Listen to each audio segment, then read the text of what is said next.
Karbala पहुंचे तो 7 मुहर्रम को करबला पहुंचे हैं। 7 मुहर्रम, 8 मुहर्रम, 9 मुहर्रम निगाहों के सामने रखिए मुख्तसर में। 7 मुहर्रम, 8 मुहर्रम, 9 मुहर्रम एक शख्स आए थे रास्ते में इमाम हुसैन को रोकने के लिए, जनाबे हुर बिन रुबाही, हुर बिन यजीद रुबाही, पर मैं यजीद हटाता हूं, उनके बाप का नाम भी यजीद। एक चीज और मैं आपको बता देता हूं यहाँ पे, बहुत अहम बात, इसको सुन लीजिए और याद कर लीजिए। इमाम हसन और इमाम हुसैन, ये हसन और हुसैन जो 2 नाम है ना, ये अल्लाह ने नाम रखा है और जन्नती नाम है। 3 हिजरी 15 रमजान को इमाम हसन पैदा हुए, हजरत जिब्रील आए, कहा अल्लाह ने नाम हसन रखा है। 5 शाबान 4 हिजरी को इमाम हुसैन पैदा हुए, जिब्रील आए, कहा अल्लाह ने नाम हुसैन रखा है। सुनिए, इमाम हसन और हुसैन से पहले पूरी दुनिया में किसी भी बेटे का नाम और किसी माँ ने, किसी बाप ने अपने बच्चे का नाम हसन और हुसैन नहीं रखा था। इमाम ज़हबी फरमाते हैं कि अल्लाह ने नामे हसन और नामे हुसैन को छुपा के अल्लाह ने रखा। देख रहा था हजरत अमीर मुआविया का बदबख्त और जालिम बेटा, जिसे दुनिया यजीद पलीद के नाम से जानती है। यजीद पलीद जब सत्ता के सिंहासन पे बैठा तो मैं कहता हूं कि इधर यजीद बैठा, उसको पता था कि पूरी दुनिया मुझे एक्सेप्ट कर लेगी, तस्लीम कर लेगी, लेकिन हुसैन तस्लीम नहीं करेंगे मेरी हुकूमत को, तो मेरी हुकूमत अधूरी रहेगी। उसने कहा मदीने के गवर्नर से कि हुसैन इब्ने अली से मेरी बैत लो। इमाम हुसैन ने कहा अल मुख्तसर, उन्होंने कहा कि मैं खुल के, मैं मर्द आदमी हूं, मेरे जैसा आदमी यजीद जैसे शख्स की किस बुनियाद पे बैत करेगा? मैं अपना सर तो दे सकता हूं, अपना हाथ यजीद के हाथ में नहीं दे सकता। इमाम अली मकाम अब मदीना से चले हैं, जरा गौर तो कीजिए, वो मदीना छूट रहा है ना, वो मदीना, वो 1 घंटा चाहिए मदीना छूटने के बारे में बयान करने के लिए। वो मदीना नाना का मदीना, वो मदीना मुस्तफ़ा का मदीना, सबकी ख्वाहिश है दिखा दे या इलाही वो मदीना कैसी बस्ती है जहां पर रात दिन मौला तेरी रहमत बरसती है। मदीने के खित्ते खुदा तुझको रखे, गरीबों फकीरों को ठहराने वाले।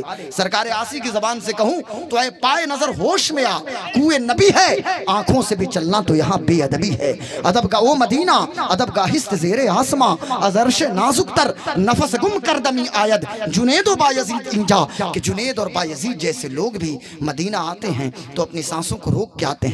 सबकी तरफ, सबकी तमन्ना मदीना। आज हुसैन का मदीना छूट रहा है, नाना का मदीना छूट रहा है। भींगी पलकों के साथ मेरा इमाम अपने नाना की कब्र पे, मेरे इमाम पहुंचे हैं, नाना की कब्र पे फातिहा पढ़ा है, हुजूर को सलाम पेश किया है, अर्ज करते हैं अस्सलातु वस्सलामु अलैका या रसूल अल्लाह। ऐ मेरे नाना जान, आज आपका हुसैन मदीना छोड़ रहा है। जिसे गोद में आपने तहनीक की थी वो हुसैन, जिसे उंगली पकड़ के चलना सिखाया था वो हुसैन, जिसकी पेशानी को बोसा दिया था वो हुसैन, जिसके लिए अपने सजदा को लंबा किया था वो हुसैन। आप उस हुसैन के लिए जिसके लिए खुतबा आपने छोड़ दिया था, आज वो हुसैन मदीना छोड़ के मक्का जा रहा है। अपनी अम्मी जान की कब्र पे पहुंचते हैं जन्नतुल बकी, सहाबा की कब्र पे पहुंचे, अम्मी जान से मुलाकात करते हैं, अम्मी की कब्र पे पहुंचे हैं, अम्मी की कब्र को बोसा लिया है, हजरत फातिमा से इजाजत लेते हैं। अब इमाम हुसैन चले हैं, मक्का पहुंचे हैं। अल्लाह अकबर, हज का महीना चल रहा है, पूरी दुनिया के हाजी मक्का आ रहे हैं। अगर हुसैन को हुकूमत करनी होती तो जब पूरी दुनिया मक्का में इकट्ठा थी, वहां इमाम हुसैन ऐलान कर देते, लोगों मैं हुकूमत का ऐलान कर रहा हूं, मैं खिलाफत का ऐलान कर रहा हूं, तुम मेरी बैत कर लो। तो क्या मक्का में जो लोग मौजूद थे बैत नहीं कर लेते?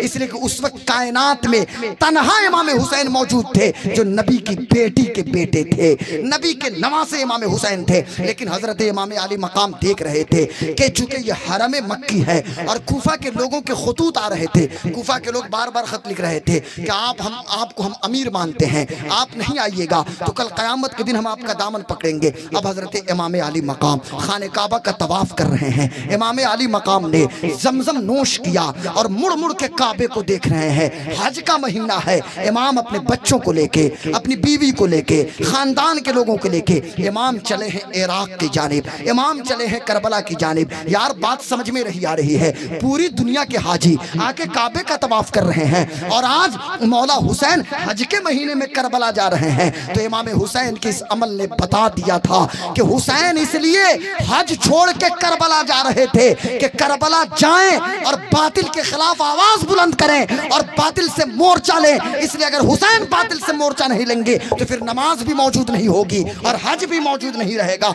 इसलिए मौला इमाम हुसैन पहुंचे हैं और इमाम हुसैन मुड़ मुड़ के जब काबे को देख रहे थे तो मशीयत के नकीब ने आवाज दिया, हुसैन देखते क्या हो, पूरी दुनिया दुनिया काबे का तवाफ कर रही है, लेकिन मैं तुझे मरकज़े इश्क मोहब्बत बनाऊंगा, पूरी दुनिया तेरा नाम लेगी। हुसैन देखते क्या हो, पूरी दुनिया के लोग जमजम पी रहे हैं, तुम्हारी प्यास और तुम्हारे घर के लोगों की प्यास इतनी बढ़ जाएगी कि कौसर के जाम से मोहम्मदुर रसूलुल्लाह तुम्हारी प्यास को बुझाएंगे। हजरत इमाम आली मकाम। फिर नशीयत के नकीब ने आवाज दिया कि हज मुकम्मल करने के बाद मिना के मैदान में लोग कुर्बानी करेंगे। हुसैन देखते क्या हो, वहां तुम अपने बच्चों की कुर्बानी पेश करोगे। अल्लाह अकबर। हजरत इमाम आली मकाम चले और उसके बाद जब करबला पहुंचे तो 7 मुहर्रम को करबला पहुंचे हैं। 7 मुहर्रम, 8 मुहर्रम, 9 मुहर्रम निगाहों के सामने रखिए मुख्तसर में। 7 मुहर्रम, 8 मुहर्रम, 9 मुहर्रम।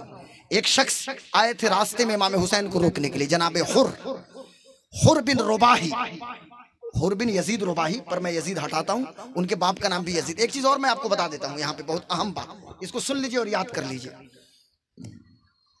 इमाम हसन और इमाम हुसैन, ये हसन और हुसैन जो 2 नाम है ना, ये अल्लाह ने नाम रखा है और जन्नती नाम है। 3 हिजरी 15 रमजान को इमाम हसन पैदा हुए। हजरत जिब्रील आए, कहा अल्लाह ने नाम हसन रखा है। 5 शाबान 4 हिजरी को इमाम हुसैन पैदा हुए। जिब्रील आए, कहा अल्लाह ने नाम हुसैन रखा है। सुनिए, इमाम हसन और हुसैन से पहले पूरी दुनिया में किसी भी बेटे का नाम और किसी माँ ने, किसी बाप ने अपने बच्चे का नाम हसन और हुसैन नहीं रखा था। इमाम ज़हबी फरमाते हैं कि अल्लाह ने नाम हसन और नाम हुसैन को छुपा के अल्लाह ने रखा था। ये सिर्फ 2 बच्चों का नाम, लेकिन यजीद से पहले बहुत सारे बच्चों के नाम यजीद थे अरब वर्ल्ड में। हाँ, हजारों लोग के नाम अरब में यजीद रखते थे। लेकिन सुनिए, 10 मुहर्रम 61 हिजरी को करबला में जब इमाम हुसैन शहीद हो गए, शहादत से लेकर अब तक किसी माँ ने अपने बच्चे का नाम यजीद नहीं रखा, लेकिन हर घर में हुसैन मौजूद हैं, हर घर में हसन मौजूद है।